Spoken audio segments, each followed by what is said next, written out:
అందరికీ నమస్తే అండి. జగన్మోహన్ రెడ్డి ప్రెస్ మీట్ అవ్వగానే వైఎస్ఆర్సీపీ పార్టీ కార్యకర్తల ఆర్తనాదాలు మామూలుగా ఉండవండి. నిన్న జగన్మోహన్ రెడ్డి ప్రెస్ మీట్లో డైలాగ్ కొట్టాడు కదా, ఏపీపీఎస్సీ మెగా డిఎస్సీ రెండు ఒకటే అని చెప్పేసి అని. దానిపైన సోషల్ మీడియాలో విపరీతంగా ట్రోల్ చేస్తున్నారు. అసలు నువ్వు ఎలా ముఖ్యమంత్రిగా చేసావు, నీకు ఏపీపీఎస్సీకి డిఎస్సీకి తేడా తెలీదు, పైగా నువ్వు డిఎస్సీ పైన ఆరోపణలు చేస్తున్నావు అని చెప్పేసి సోషల్ మీడియాలో ట్రోల్ చేస్తున్నారు. దానికి సంబంధించి ఈ అక్కేదో మాట్లాడుతుంది, ఒకసారి వినిపిస్తామనండి. నేనైతే సాయంత్రం పచ్చ మీడియా కోసం చాలా ఎక్సైటెడ్ గా వెయిట్ చేస్తాను. మంచిది. ఎందుకు అనుకుంటున్నారా, ఈ రోజు జగన్మోహన్ రెడ్డి గారు ప్రెస్ మీట్ పెట్టి అంత మాట్లాడినారు కదా, ఛాలెంజ్ ఇస్తున్నారు కదా, రెండు సిబిఐకి ఇచ్చేద్దామని. వాళ్ళు వచ్చి ఇప్పుడు డిఎస్సిని, అప్పుడు ఏపీపీఎస్సీని మీరు డిఎస్సి అన్నారు కదా, మీకు ఏపీపీఎస్సీకి డిఎస్సికి కూడా తేడా తెలియదు అని ట్రోల్ చేస్తారు భయ్య. పన్ను దీని గురించే మాట్లాడతారు వాళ్ళు. ఇంతకు మించి వీళ్ళు మాట్లాడదే ఏం ఉండదు. అండ్ ఇలా పేజీలు కూడా అదే ట్రోలింగ్ తిప్పుదా ఉంటారు. నేనైతే కాదు, ఆ డైలాగ్ కొట్టింది కూడా జగన్మోహన్ రెడ్డే కదా. ఏపీపీఎస్సీ మెగా డిఎస్సీ రెండు ఒకటే కదా అని మాట్లాడింది కూడా జగన్మోహన్ రెడ్డే కదా. పక్కన వారు వారిస్తున్నా సరే రెండు వేరే వేరే అని చెప్పేసి చెప్తున్నా సరే, లేదు లేదు రెండు ఒకటే అమ్మా, అది ఇది ఒకటేనమ్మా, మనకు తెలియంది ఏముందమ్మా, అంతా మనకు తెలుసమ్మా అంటున్నాడు. కానీ తను మాట్లాడింది తప్పు అని చెప్పేసి గ్రహించలేదు కదా. ఏం సబ్జెక్ట్ ఉందని చెప్పేసి అని అంత సబ్జెక్ట్ మాట్లాడేసాడు. ఎవడన్నా అదే మాట్లాడతాడు. నీకు ఏపీపీఎస్సీకి మెగా డిఎస్సీకి తేడా తెలీదు, నువ్వు డిఎస్సీ పైన ఆరోపణలు చేస్తున్నావు, అసలు నీ ఆరోపణలకు విలువ ఉందా అనే అడుగుతాడు. అడగరా? అంత మాట్లాడాడు, లాస్ట్లోకి వస్తాడికి ఏపీపీఎస్సీకి మెగా డిఎస్సీకి తేడా తెలియదు. అంతకుముందు మాట్లాడిందంతా పోయినట్టే ఉంటుంది. మనం మాట్లాడేటప్పుడే చాలా జాగ్రత్తగా మాట్లాడాలి. అది దీన్ని ట్రోల్ చేస్తున్నారు. అది కూడా జగన్మోహన్ రెడ్డి మాట్లాడిందే.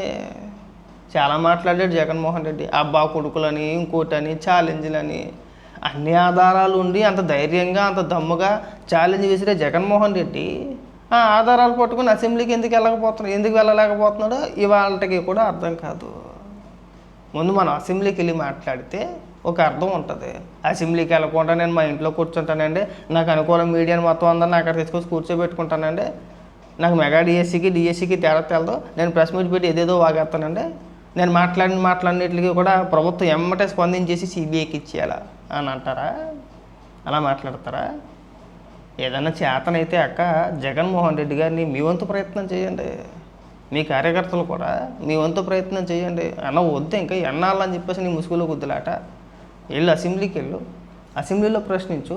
ఒకవేళ నిజంగా మైక్ ఇవ్వలేదు, మిమ్మల్ని ఇబ్బంది పెట్టారనుకో, ఆ తర్వాత వెళ్ళడం మాని.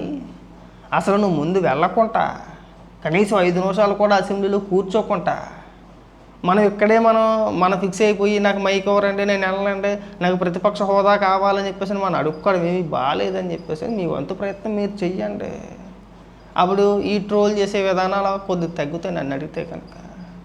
ఎందుకంటే జగన్మోహన్ రెడ్డి ఎలాగపోవడం ఇంకో కారణం కూడా ఉంది. అక్కడ స్క్రిప్ట్ చూసి చదవటానికి అవ్వదు, అక్కడ మాట్లాడగలగాలి. అన్న అలా వెళ్ళలేడు. చాలా కారణాలు ఉంటాయి. జగన్మోహన్ రెడ్డి అసెంబ్లీ వెళ్ళకపోవడానికి కారణాలు చాలా ఉంటాయి. ఒకటి మాట్లాడలేడు, రెండోది భయం. ఇవన్నీ ఒకటి మీరు అంటారేమో పులి జగన్మోహన్ రెడ్డికి అసలు భయమే లేదని చెప్పేసి. మరి అంత భయపడిపోయే వ్యక్తి అయితే ఈ 2 సంవత్సరాలు బట్టి ఎందుకు వెళ్ళలేకపోతున్నాడు?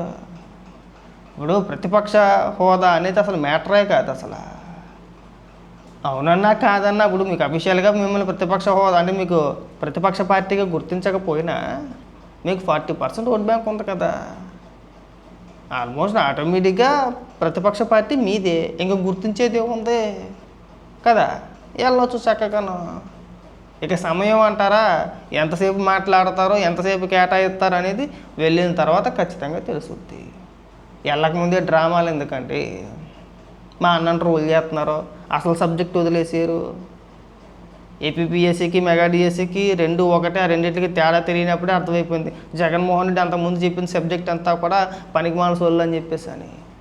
ఇంక ఈ కవరింగ్లు మానేస్తే బాగుంటుంది అక్క. అర్థం చేసుకోండి మీరు కూడా.